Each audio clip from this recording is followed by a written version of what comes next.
I'm Tom Johnson, and we're at the final closing minutes of the STC Summit. Everybody's basically on their way out. And one person I haven't yet interviewed, well, there's 700 or 800 people here, but one person I haven't yet interviewed is Ben Minson, who you may know from griffinmountain.net. Ben, now I haven't told him exactly what we're going to talk about at all, so hopefully he won't be too surprised. But Ben, you are somewhat of an artist. Well, not somewhat. You're an artist. You do lots of cool stuff that a lot of people probably don't even see.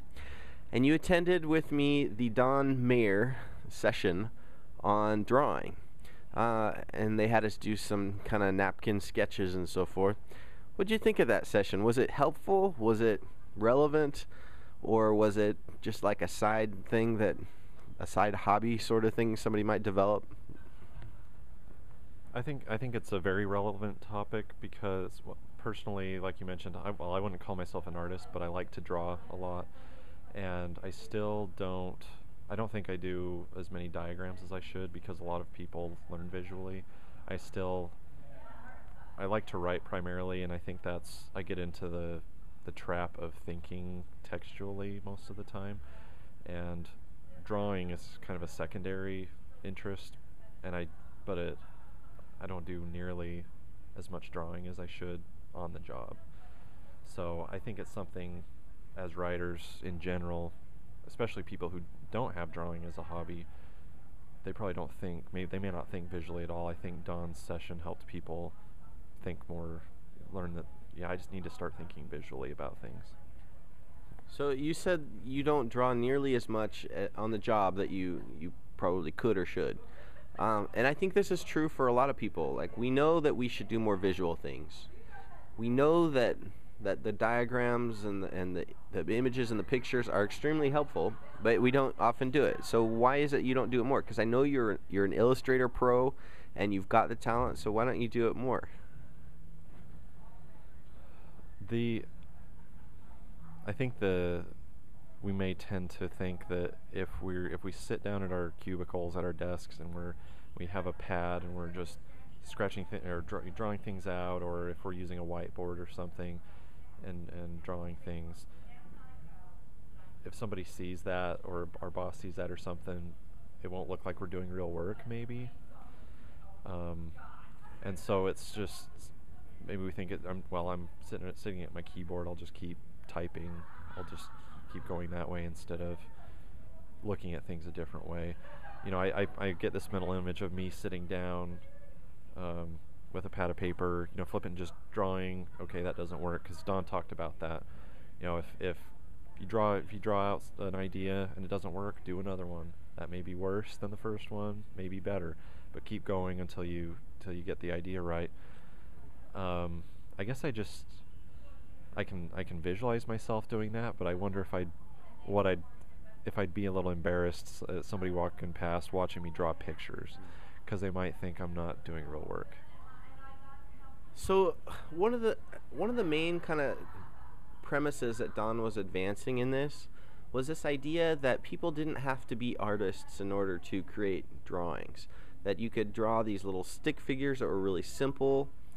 You do it on the back of a napkin or something. You don't have to be this polished pro.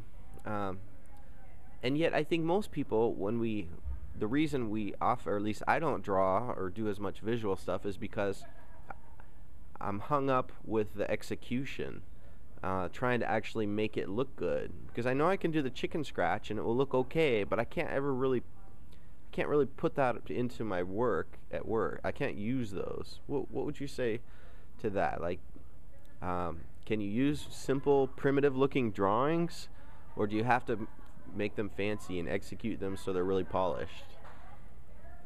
I have a couple of responses to that. Growing up, I remember people would say, they'd see something I drew and they'd say, "Oh, that's great. I could never draw like that." And I thought, why not? Why couldn't you draw like that? I think a big part of being able to draw well is observation. When I draw people, usually I've tried to observe proportions, what size your head is compared to your shoulders, or where your elbow hits compared to your waist, just things like that, making associations. I think as writers we all do that. As people we all do that. We make connections and associations, and I think if that can help us with thinking visually. As far as drawing primitively, we can all draw stick figures, I think. But I think something that maybe could help is maybe make, well, Don talked about having, he said 14 standard little images that you draw, a guy, a woman, a building, a car, things like that. Maybe you could have somebody that that maybe does do well with a graphics program turn those into icons, and then maybe after you've done your pen scratch version, maybe if you have your standard set of icons put together, you could then, that's your next step, putting it together into something that looks pretty good. So from what I'm hearing, if you do get these icons out, maybe you could get them converted into a Visio stencil, which is it's kind of an inside joke for everybody who went to the presentation. Somebody in the audience asked Don if he had a Visio stencil, and he didn't even know what that was. So Don responded that there's too much clip art that people are mashing together in poor ways. So he recommended just drawing your own. Well, if you want to know more about Ben, go to griffinmountain.net, and if you want to know more about Don Mayer, I don't even know where you go. He had a book. Do you remember the title? It was the Napkin Sketch Workbook, I think, something like that. But it's he just has copies of it. He's mailing it out to people. So I think if you Google his name, I was thinking it was Moyer, Moyer, but maybe it's Mayer, something like that.